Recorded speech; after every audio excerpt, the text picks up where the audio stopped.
Rahim. Welcome to Medical Medics. Today the topic of our discussion is arterial supply, venous drainage, nerve supply and the lymphatic drainage of thyroid gland. इससे पहले वाली video के अंदर हमने parts of the thyroid gland उसके अलावा इसके relations को डिटेल से देखा था।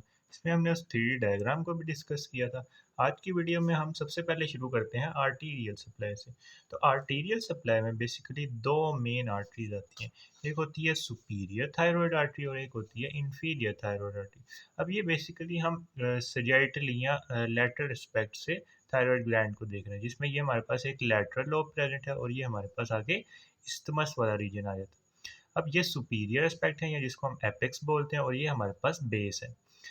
इस एपेक्स के ऊपर हम देख सकते हैं कि ये वाली जो आर्टरी प्रेजेंट है, this artery the superior thyroid artery.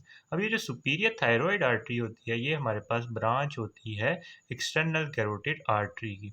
External carotid artery हमारे पास सुपीरियर थायराइड आर्टरी रहती है। सुपीरियर थायराइड आर्टरी नीचे की तरफ रन करती है with the external laryngeal nerve. External laryngeal nerve के साथ ये नीचे की तरफ रन कर रही है, नीचे की तरफ और मीडियली रन कर रही है।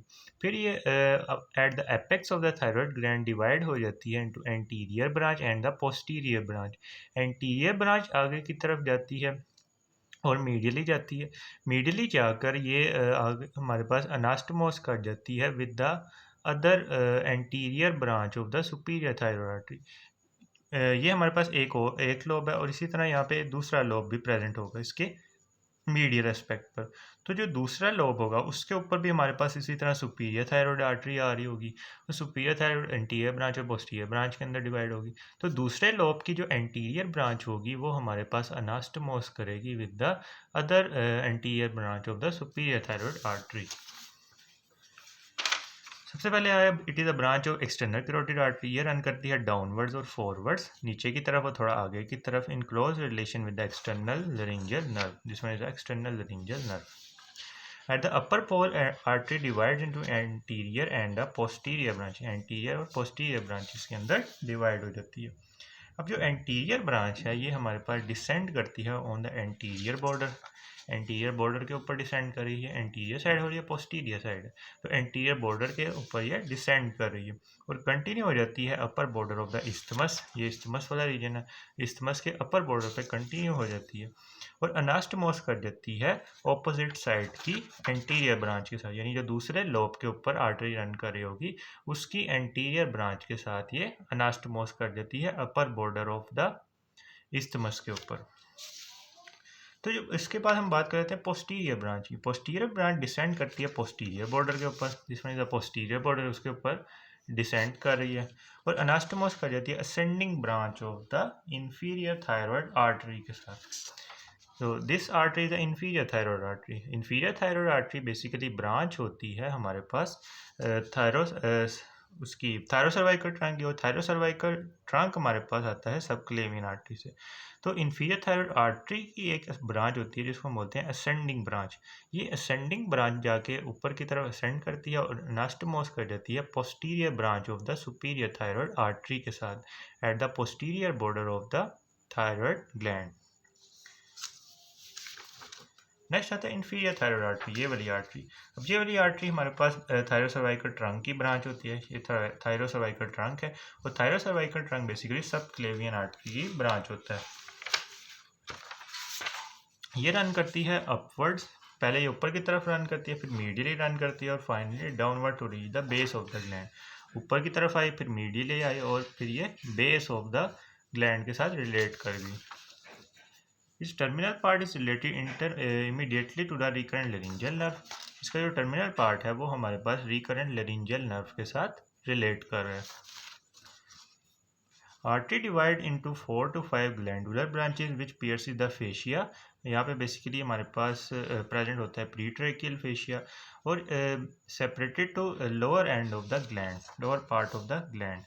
अब ये वाली जो आर्टरीज है दीज आर ग्लैंडुलर आर्टरी जो कि पियर्स करती हैं प्रीट्रेकियल फेशिया को। प्रीट्रेकियल फेशिया की हमने बात डीप सर्वाइकल फेशिया की मॉडिफिकेशन के अंदर डिटेल से की थी।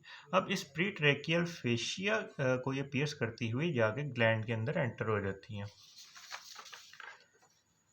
उसके अलावा एक असेंडिंग ब्रांच थी, ये वाली branch, this one is ascending branch.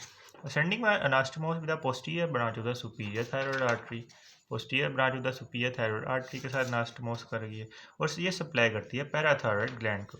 क्योंकि जब हमने रिलेशंस की बात की थी तो हमने कहा था कि पोस्टरोलैटरल सरफेस या फिर पोस्टीरियर बॉर्डर पे ही हमारे पास पैराथायराइड ग्लैंड प्रेजेंट होते हैं। तो ये आर्टरी भी वहाँ पर रन कर रही है, तो ये सप्लाई कर देगी पैराथायराइड ग्लैंड। उसके अलावा हमारे पास कभी कभी दो आर्टरीज और प्रेजेंट होती है। एक होती है लोवेस्ट थायराइड, जिसको हम थायरॉयडिमा भी बोलते हैं या थायरॉयडीमा आर्टरी भी बोलते हैं।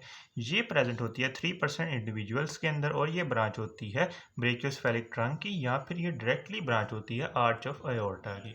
उसके अलावा एक और आर्टरी प्रेजेंट होती है जिसको हम बोलते हैं एक्सेसरी थायरॉयड आर्टरीज। ये राइज करती हैं ट्रेकियल और ईसोफेजियल आर्टरीज से। अब हम इन आर्टरीज को 3D डायग्राम से देख लेते हैं। तो ये बेसिकली हमारे पास है थायराइड ग्लैंड। अब इस थायराइड ग्लैंड को सप्लाई करने वाली आर्टरीज को देख लेते हैं। सबसे पहले अगर हम जनरल बात करें तो हमें पता है कि यहाँ से हमारे पास असेंड करती है common carotid artery. Common carotid artery जो हमारे पास C3 और C4 वर्टिब्रा के दरमियान वाली डिस्क होती है वहाँ पे डिवाइड हो जाती है इनटू द, उसके लेवल पे डिवाइड हो जाती है into the external carotid and the internal carotid. अभी जो एक्सटर्नल कैरोटिड है, this one is the external carotid. ये एक्सटर्नल कैरोटिड हमारे पास ये वाली ब्रांच दे रही है, this branch is the superior thyroid artery. अब ये जो सुपीरियर थायराइड आर्टरी है ये एपेक्स के ऊपर रन कर रही है। एपेक्स के ऊपर आकर हम देख सकते हैं कि ये एक एंटीरियर ब्रांच दे रही है और एक पोस्टीरियर ब्रांच दे रही है। जो एंटीरियर ब्रांच है वो आगे की तरफ रन कर रही है और मीडियली रन कर रही है और इस्टमस के लेवल पर आकर अनास्टोमोस कर रही है ऑपोजिट साइड की एंटीरियर ब्रांच के साथ। इसी तरह यहाँ पे भी ऐसे ही प्रेजेंट है। This one is the superior thyroid artery, इसकी एक एंटीरियर ब्रांच है और एक पोस्टीरियर ब्रांच है। तो ये यहाँ पे इस्टमस के अपर बॉर्डर के ऊपर या फिर सुपीरियर बॉर्डर के ऊपर आकर anterior branches of the superior thyroid artery आपस में अनास्टोमोस कर जाती है। तो ये सुपीरियर थायराइड आर्टरी की बात होगी। उसके बाद हमने कहा कि एक इन्फीरियर थायराइड आर्टरी प्रेजेंट होती है। कहाँ पे प्रेजेंट है उनको देख लेते हैं। So this artery is the inferior thyroid artery. अब ये इन्फीरियर थायराइड आर्टरी कहाँ से आ रही है उसको देख लेते हैं। This one is a thyrocervical trunk. ये थायरोसर्वाइकल ट्रंक आ रहा होता है सबक्लेविन आर्टरी से। सबक्लेविन आर्टरी है उसके ऊपर प्रेजेंट है हमारे पास thyrocervical trunk. This one is a thyrocervical trunk. Thyrocervical trunk में से हमारे पास निकल रही है ये वाली artery. This artery is inferior thyroid artery. अब इन्फीरियर थायराइड आर्टरी की हम एक ब्रांच देख सकते हैं, ये वाली branch. This branch is the ascending branch of the, या फिर इसको हम असेंडिंग सर्वाइकल ब्रांच भी बोलते हैं। ये ऊपर की तरफ जाकर अनास्टोमोस कर रही है with the posterior branch of the superior thyroid artery. अब इस डायग्राम में हम पोस्टीरियर व्यू से देख रहे हैं। पोस्टीरियर व्यू में हम देख सकते हैं कि ये जो इन्फीरियर थायराइड आर्टरी है ये जाकर सप्लाई कर रही है दीज पैराथायराइड ग्लैंड्स को। These are the parathyroid gland. इनको हमारे पास आके ये इन्फीरियर थायराइड आर्टरी सप्लाई कर रही है। उसके अलावा हमने कहा कि 3% इंडिविजुअल्स के अंदर एक एसेसरी आर्टरी भी प्रेजेंट होती है, इसको हम बोलते हैं थायराइड ईमा artery. This artery is the thyroid ईमा आर्टरी। ये या तो हमारे पास ब्रेकियोसेफेलिक ट्रंक से आ सकती है, इस डायग्राम में हम देख सकते हैं कि ये ब्रेकियोसेफेलिक ट्रंक से आ रही है, या फिर ये हमारे पास डायरेक्ट ब्रांच हो सकती है आर्च ऑफ एओर्टा की। या तो ये ब्रेकियोसेफेलिक ट्रंक से आएगी या फिर ये आर्च ऑफ एओर्टा से डायरेक्ट आके सप्लाई कर देगी यहाँ पे ये मिडल वाले पोर्शन को, यहाँ पे। तो ये हमने आर्टीरियल सप्लाई को डिटेल से देख लिया। नेक्स्ट हम वेनस ड्रेनेज की बात कर लेते हैं। तो जब हम वेनस ड्रेनेज की बात करते हैं तो हमारे पास एक प्रेजेंट होती है सुपीरियर थायराइड वेन, एक होती है मिडल थायराइड वेन, एक होती है इन्फीरियर थायराइड वेन। उसके अलावा हमारे पास एक और वेन भी हो सकती है जिसको हम बोलते हैं फोर्थ थायराइड वेन ऑफ कुचर। सबसे पहले हम बात कर लेते हैं सुपीरियर थायराइड वेन की। ये मर्ज करती है अपर पोल के ऊपर और ये अकम्पनी करती है सुपीरियर थायराइड आर्टरी को, और ये हमारे पास एंड कर जाती है इंटरनल जुगुलर वेन के अंदर। अब हम इन वेन्स को भी 3D डायग्राम से देख लेते हैं। So this one is the thyroid gland.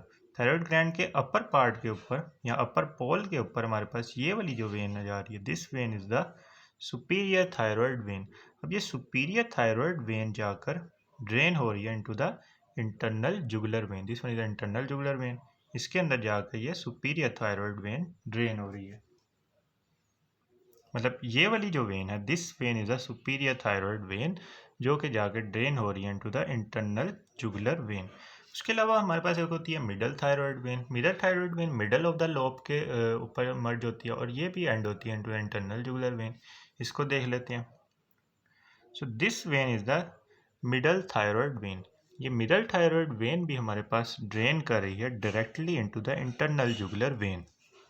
उसके बाद एक होती है इंफीरियर थायराइड वेन। अब ये जो इंफीरियर थायराइड वेन है ये मर्ज करती है at the lower border of isthmus पे, और ये एंड कर जाती है into the left brachiocephalic when. अब ये वाली जो वेन है, this when is the inferior thyroid when. अब इस इंफीरियर थायराइड वेन को हम देख सकते हैं कि इस्थमस के लोअर बॉर्डर पे इमर्ज कर रही है, और ये जाकर डायरेक्टली ड्रेन कर रही है into the left brachiocephalic when. This one is the left brachiocephalic when. ये बस एक ही है, यानी ये दोनों साइड्स पे नहीं है, ये हमारे पास जाकर डायरेक्टली ड्रेन कर रही है इनटू द ब्रेकियोसेफेलिक वेन। उसके अलावा हमारे पास एक होती है फोर्थ थायराइड वेन। ये इमर्ज करती है between the middle and inferior thyroid when, और ये भी अल्टीमेटली ड्रेन कर देती है into the internal jugular vein. यानी ये वाली हमारे पास सुपीरियर थी और ये वाली मिडल थी। इन दोनों के दरमियान से हमारे पास एक वेन अगर इमर्ज करे तो उसको हम बोलते हैं फोर्थ थायराइड वेन या फिर fourth thyroid vein of the Kocher. अब जो इंटरनल जुगुलर वेन होती है ये जाके ड्रेन करती है ब्रेकियोसेफेलिक वेन के अंदर, और जो ब्रेकियोसेफेलिक वेन है ये जाके ड्रेन करता है into the superior vena cava. तो ये हमने वेनस ड्रेनेज को डिटेल से देख लिया। नेक्स्ट हम लिम्फेटिक ड्रेनेज की बात कर लेते हैं। तो जो लिम्फेटिक ड्रेनेज है उसमें हम देखें तो अपर पार्ट ऑफ ग्लैंड से जो लिम्फेटिक्स होगी वो ड्रेन करेगी अपर डीप सर्वाइकल लिम्फ नोड्स के अंदर। उसके अलावा वो ये कह रहे हैं कि यहाँ तो ये डायरेक्टली ड्रेन कर सकती है, यहाँ पर ये प्री लेरिंजियल नोड्स के थ्रू हमारे पास डीप सर्वाइकल लिम्फ नोड्स के अंदर उसके अपर ग्रुप के अंदर ड्रेन कर सकते हैं। और अगर हम लोअर पार्ट ऑफ ग्लैंड की बात करें तो वो हम अल्टीमेटली ड्रेन करते हैं lower deep cervical lymph nodes के अंदर। जब हम नेक की एनाटमी को देख रहे होते हैं तो जो मोस्टली हमारे पास लिम्फेटिक ड्रेनेज होती है वो इन डीप सर्वाइकल लिम्फ नोड्स के अंदर ही ड्रेन हो रही होती है। नेक्स्ट आती है हमारे पास नर्व सप्लाई। नर्व सप्लाई की जब हम बात करते हैं तो nerves are drive mainly from the middle cervical ganglion and partly from the superior and inferior cervical ganglion. यानी मेन अगर हम बात करें तो मिडल सर्वाइकल गैंग्लियन से आ रही होती हैं, और पार्टली हमारे पास सुपीरियर और इंफीरियर सर्वाइकल गैंग्लियन से आ रही होती हैं। अब ये वाली जो नर्व होती हैं ये बेसिकली हमारे पास वेजो कंस्ट्रिक्टर्स होती हैं। So these are basically vasoconstrictors. ये हमने बात कर ली arterial supply, venous drainage and lymphatic drainage and nerve supply of the thyroid gland. If you like this video then kindly share it with your friends and subscribe to my channel.